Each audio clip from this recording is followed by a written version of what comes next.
Hello ladies and gentlemen, welcome to another episode of 10 years ago, episode 4. I'm going to concentrate on an ECW pay-per-view, not done one of this for this series, so looking forward to this one. So, we started off with the Sinister Minister cutting a quite brilliant promo, to be honest, going through the 7 deadly seeds. Basically, he was running down the card, but doing it in a classic Sinister Minister promo way. It's really good. Joel Gertner and Joey Styles are in the ring. They cut a promo that's interrupted by Cyrus, who ends up hitting a super kick on Joel Gertner. That was quite funny. And then Steve Corino comes out. He starts cutting classic heel promo, to be honest. Spots Sandman's wife in the crowd, goes and starts dissing her until she slaps him, drags her into the ring, and then Rhino doors her through a table. Nice way to start off a show, you know, a bit of woman violence. Yeah! Next then, we got into the first match. So Dusty Rhodes defeated Steve Corino. Steve Corino basically called out Dusty Rhodes. He came out, then he defeated Steve Corino in an okay bull rope match. Not too bad. Basically, the majority of this match was cowbell shots from the bull rope and brawling in the crowd. That's, to be fair, is a lot. Both men busted open quite early on. It took 3 bell shots for Corino. I think that might be a record. Doesn't he normally blade after the first one?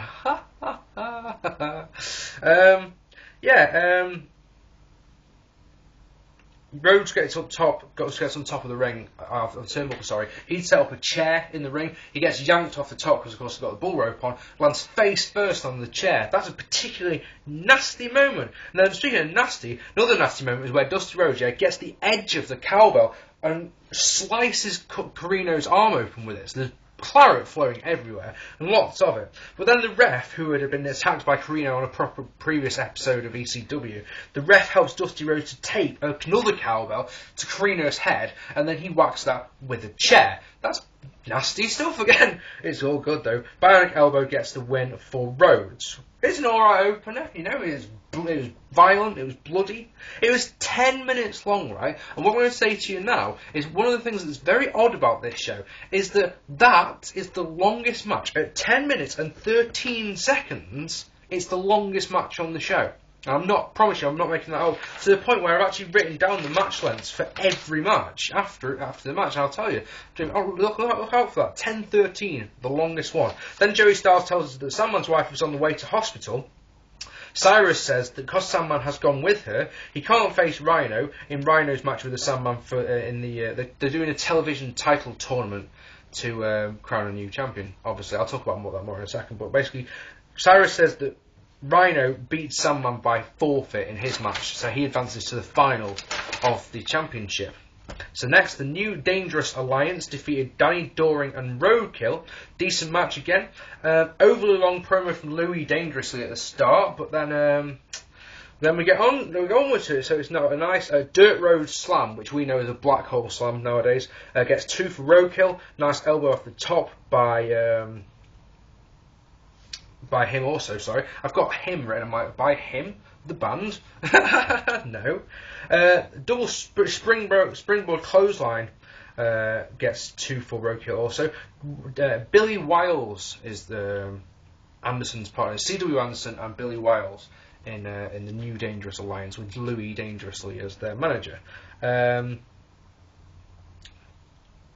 Wiles hits a bareback, then a springboard crossbody to the outside. Stunning tilt-a-whirl power slam gets 2 for Wiles. Beautiful, and it really was. A chicken wing powerbomb gets 2 for C.W. Anderson. That was really nice. Great suplex gets 2 for Anderson. A G-spot sweep gets 2 for Danny Doring. That's a fun name, isn't it? I'd love to see someone like Hannah Keith make up a name for that. Do you remember last summer when she wouldn't call Johnny Magnum's move the Skullfucker, she called it the Happy Face? I'd like to see her say the G-spot sweep. I don't know why, I actually wrote that on my notes when I heard G-spot sweep. That's the first thing that came to my head. Not a diss, honey.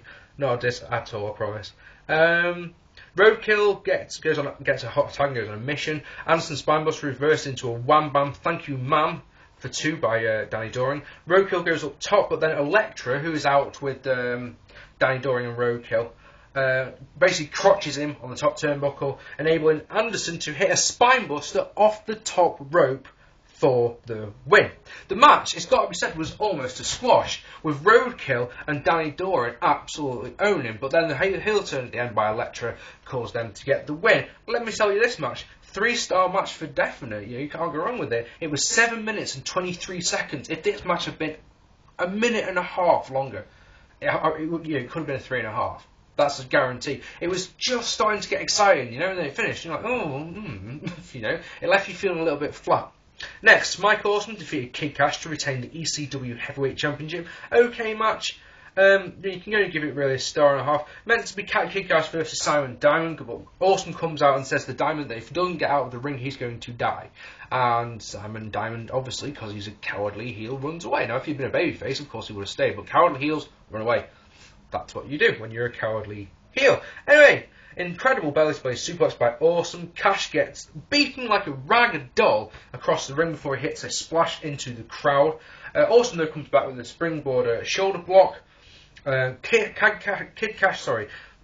Kash. Not a hard thing to say, is it? Kid Kash hits a nice Rana, and that's the last move he does of the match. Because Awesome Bomb by Mike Awesome, obviously, doesn't go for the cover there. He goes to the table. Something bad's going to happen here. And yes, Mike Awesome hits the Awesome Bomb on Kid Kash off the top of the turnbuckle. Big move. Okay, it was a complete squash, but I tell you this much, it was an entertaining squash. I was loving it. I was marking out for these big power moves, and so that's how it gets into 1.5 stars. It probably doesn't deserve. Normally a squash match probably wouldn't deserve half a star.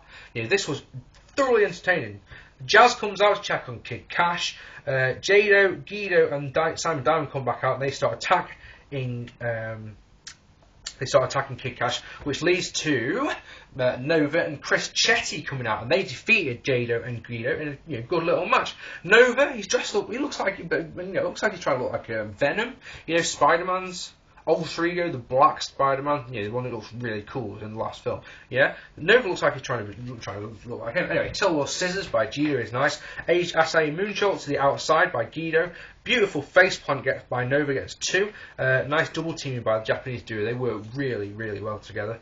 Especially a nice inverted surfboard stretch. I can't remember who did it, but then the other Japanese guy came off with a double axe handle to the top. So imagine you sat in the inverted surfboard stretch position like this. He comes off with a double axe handle right to the chest. And for some reason, I was really marking out for that. It's an axe handle, for God's sake. When do you ever mark out for an axe handle? But I was actually loving that. Anyway, super belly to belly suplex only gets 2 for Jado. A nice running bomb by Nova gets 2, and a nice German by Chetti also gets 2. Amazing super kick by Gedo. The contact of it. I mean, I know, having done wrestling training now, I know how a super kick works. I know how it's done. I know you've got to slap your own leg as you do it, and you stop about there. A super kick should never really connect. Yada yada yada. But this one looked vicious. Bomb off the top gets 2 for the Japanese as Chetti breaks it. Swanton gets 2 for Nova. Chetti hits a frog splash, that gets 2, and a tidal wave by Nova, and Chetti gets the win. 7 minutes 33 this one went. It's a 2.5 star match that would have been a 3 if it was longer. I don't understand why the matches tonight are so short. They are robbing us, in my opinion. They're robbing us. Entertaining matches that could just, if they'd just been a touch longer, Anyway,